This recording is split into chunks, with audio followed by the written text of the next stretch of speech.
কৃষ্ণ উনি অবতার ছিলেন, কিন্তু ওনার পরে কিন্তু ওনার প্রজন্ম, ওনার ছেলে, তার কিন্তু আমি কোনো অনেকে নামও হতে জানি না। এরকম ভগবান রামচন্দ্রেরও ওরকম তাদের সন্তানের কিন্তু কিছু আমরা জানি না। তাদের কিন্তু ভগবান রামচন্দ্রের যেরকম পরম ভক্ত ছিলেন হনুমান, ওরকম কিন্তু তার কিন্তু ছেলে কিন্তু তার পরম ভক্ত ছিলেন না। কিন্তু আমাদের শ্রী ঠাকুর যুগ পরিচিত ঠাকুরের কিন্তু পরম ভক্তি হলো পরম পূজ্যপাদ শ্রী শ্রী বর্তা।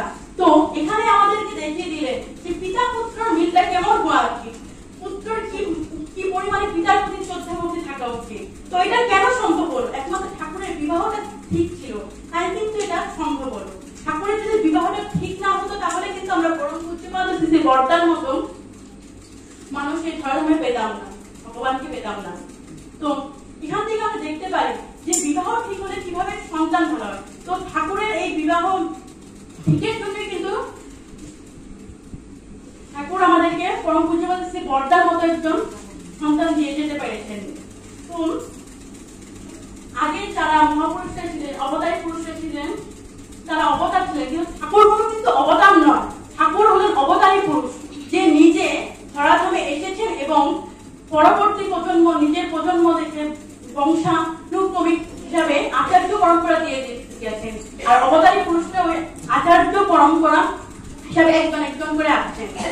তো ঠাকুরই বলেছেন যে ঠাকুরের যখন না থাকবে তখন আচার্যই হবে আমাদের আপনতম জন। তো এইভাবেই কিন্তু ঠাকুর আমাদেরকে আচার্য পরম্পরা দিয়ে গেলেন। তো ঠাকুরের পরে ছিলেন পরম পূজ্যপাদ শ্রী শ্রী বর্তা, তারপরে পরম পূজ্যপাদ শ্রী শ্রী দাদা, আর তারপরে আমাদের বর্তমান পরম পূজ্যপাদ শ্রী শ্রী আচার্যদেব। তো আচার্যদেবকে কিন্তু আমরা সবাই আগে বাবাইদা বলে জানতাম। এই নামটা কিন্তু বাবাইদা মুখে বলি। এই নামটার অর্থটা কি জানেন? যখন আচার্যদেবের জন্ম হলো তখন বর্তা যখন আতুর ঘরে দেখতে গিয়েছিলেন, আচার্যদেবকে দেখেই বললেন বাবাই তো, তার মানে স্বয়ং ঠাকুরই আবার এই ধরাধামে এসেছেন। তো আচার্যদেব হলেন আচরণ সিদ্ধ পুরুষ, বাক সিদ্ধ পুরুষ, ওনার মতো কিন্তু আর দ্বিতীয় কোনো এই ধরাধামে নেই।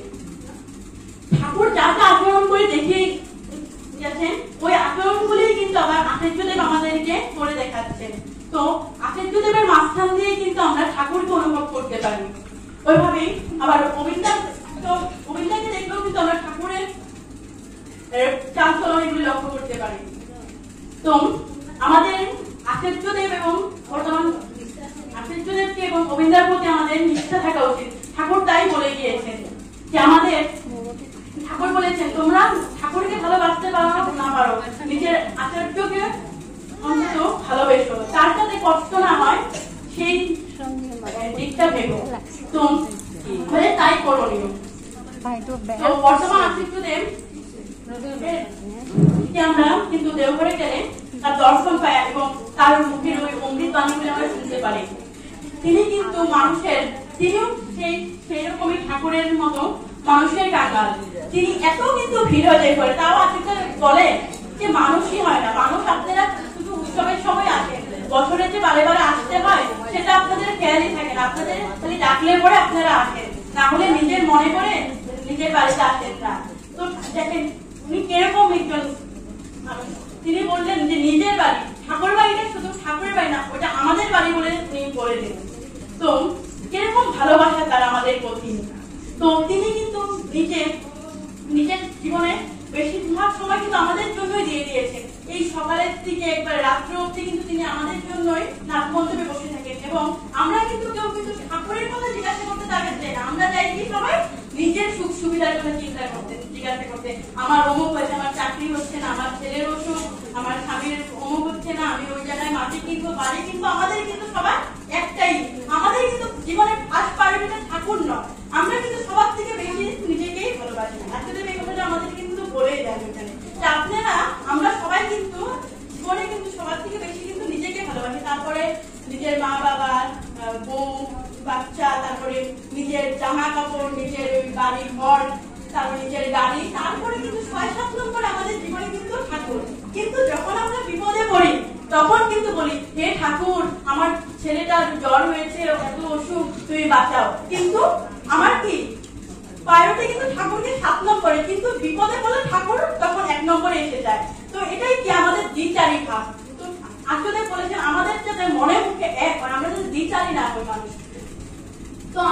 জীবনে ফার্স্ট প্রায়োরিটি হবে ঠাকুর। তো তারই একটা ঘটনা আত্মীয়দের বললেন, তার নিজের জীবনের ঘটনা। যখন পরম পূজ্যপাদ শ্রী শ্রী অবিন্দাদার 11 মাস বয়স, তখন তার কিছু একটা অসুবিধা হয়েছিল, তখন তাকে হসপিটালে অ্যাডমিট করা হয়।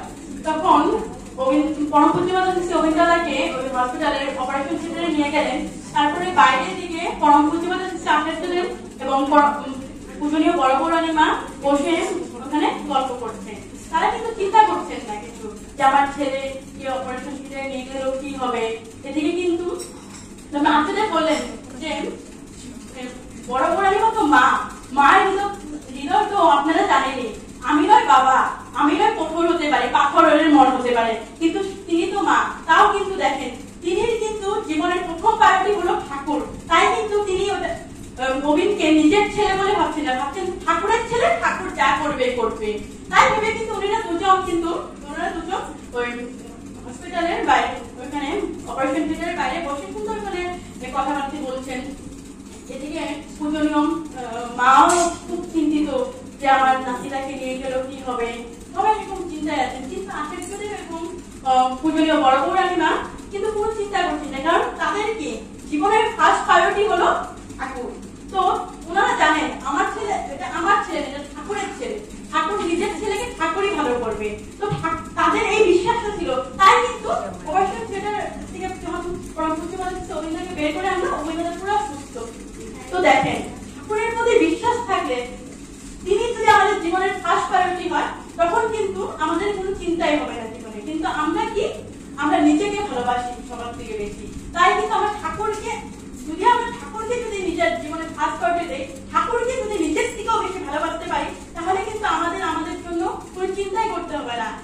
ঠাকুরই আমাদেরকে সুন্দর করে চালিয়ে নিয়ে যাবে। তো আমরা যদি ঠাকুরের কাছে যা চাই, ঠাকুর কিন্তু আমাদেরকে তাই দেয়। আমরা কিন্তু ঠাকুরের কাছে চাইতে হবে যে ঠাকুর আমি তোমাকে চাই। আমরা যখন ঠাকুরকে যাবো, তখন কিন্তু আমার আর অন্য কিছু চাওয়ার প্রয়োজন নেই। কারণ ঠাকুরে কিন্তু নিজেকে যদি আমাকে দিয়ে দেয়, তাহলে আমার কি লাগে এই জন্মে?